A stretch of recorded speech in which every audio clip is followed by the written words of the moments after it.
So if you're looking to help a friend, and I know that a lot of times, and there's so many situations where you're the person on the outside looking in, like, hey, this is not cool, it's not right, this is unhealthy, you got to do something. The number one way for you to help a friend, I say, is to keep that door of communication open. The best way to do that is to, share your concerns and be like, hey, I've noticed that this keeps coming up. How does that make you feel?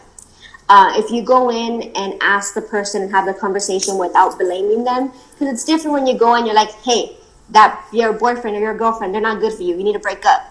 No one's going to like that. You're taking control over the situation that they have yet to realize could be potentially harmful. So I think when we're starting conversations, be real with your friends, but also just pose it in a way where you're showing concern and you're also trying to get them to get to that point. One tool that we do have is the healthy relationship quiz. So a lot of times friends will go on and take the quiz together, and it's a personal survey. You ask yourself questions and then you can talk about it. Be like, so what did you get? It's something fun. I think I used to do this in magazines with my friends. But I think when you see that it becomes dangerous and you feel like there needs to be immediate help, there's always 911. And I know a lot of people hesitate or don't want it to get to that extreme point, but the best way for you to be helpful is to ensure that you and your friend are safe. Intervening in a violent situation physically is not ideal. It's not what we would recommend. If you intervene in a physical altercation, you're putting yourself and potentially your friend in danger. The best way to do is just show your concern and leave that door open. And the reason why I keep saying door open is because there may be a situation where your friend isn't ready to hear what you're saying. And they may say, you don't know what you're talking about. I'm going to be with them no matter what.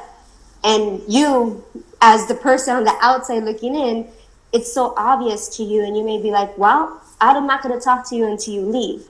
You just shut that door, and you may be the only person that person talks to, or the only person that person's opening up to. And if you shut your door, you may be limiting that person's access point to help. So as frustrating as it is, and I know, and I tell young people in the classroom all the time, sometimes it's hard being a friend who's on the outside looking in.